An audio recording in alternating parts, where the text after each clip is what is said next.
K R ನಗರದಲ್ಲಿ 80ರ ಸ್ವಾತಂತ್ರ್ಯೋತ್ಸವದ ಕಲರವದ ಮೆರುಗು.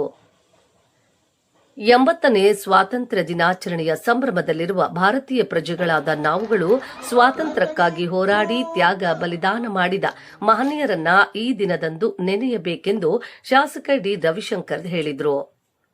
ಪಟ್ಟಣದ ಪುರಸಭೆ ಬಯಲು ರಂಗಮಂದಿರದಲ್ಲಿ ನಡೆದ ಸ್ವಾತಂತ್ರ್ಯ ದಿನಾಚರಣೆ ಸಮಾರಂಭದ ಅಧ್ಯಕ್ಷತೆ ವಹಿಸಿ ಮಾತನಾಡಿದ ಶಾಸಕರು, ನಾವಿಂದು ಸ್ವತಂತ್ರ ಭಾರತದಲ್ಲಿ ಬದುಕುತ್ತಿದ್ದೇವೆ ಎಂದರೆ ಅದಕ್ಕೆ ಅನೇಕ ಮಹಾತ್ಮರ ತ್ಯಾಗವನ್ನ ಸ್ಮರಿಸುವುದು ನಮ್ಮೆಲ್ಲರ ಕರ್ತವ್ಯವಾಗಿದ್ದು, ಇಂದಿನ ವಿದ್ಯಾರ್ಥಿಗಳು ಸ್ವತಂತ್ರ ಪ್ರಜೆಗಳಾಗಿ ಬದುಕಬೇಕೇ ಹೊರತು ಸ್ವಇಚ್ಛೆಗೆ ಒಳಗಾಗಬಾರದು ಎಂದರು.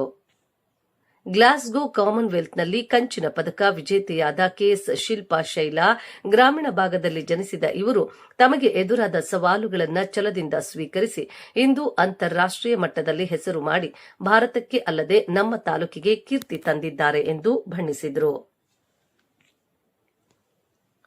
ತಹಶೀಲ್ದಾರ್ ಜಿ ಸುರೇಂದ್ರ ಮೂರ್ತಿ ಧ್ವಜಾರೋಹಣ ನೆರವೇರಿಸಿ ಮಾತನಾಡಿ, ಇಂದಿನ ಭಾರತ ವಿಜ್ಞಾನ, ತಂತ್ರಜ್ಞಾನ, ಕೃಷಿ, ಶಿಕ್ಷಣ, ಕೈಗಾರಿಕೆ, ಬಾಹ್ಯಾಕಾಶ ಮತ್ತು ಕ್ರೀಡೆ ಸೇರಿದಂತೆ ಅನೇಕ ಕ್ಷೇತ್ರಗಳಲ್ಲಿ ಜಗತ್ತಿನ ಗಮನ ಸೆಳೆಯುತ್ತಿದೆ. ನಮ್ಮ ದೇಶದ ಅಭಿವೃದ್ಧಿಗೆ ಯುವಜನರ ಪಾತ್ರ ಅತ್ಯಂತ ಮಹತ್ವದ್ದಾಗಿದೆ.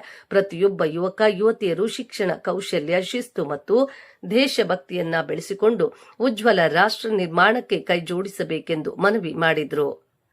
ಎಸ್ಎಸ್ಎಲ್ಸಿ ಮತ್ತು ಪಿಯುಸಿಯಲ್ಲಿ ತಾಲೂಕಿನಲ್ಲಿ ಅತಿ ಹೆಚ್ಚು ಅಂಕ ಪಡೆದ ವಿದ್ಯಾರ್ಥಿಗಳಿಗೆ ಮತ್ತು ವಿವಿಧ ಕ್ಷೇತ್ರದಲ್ಲಿ ಸಾಧನೆ ಮಾಡಿದವರನ್ನ ಈ ಸಂದರ್ಭದಲ್ಲಿ ಸನ್ಮಾನಿಸಲಾಯಿತು.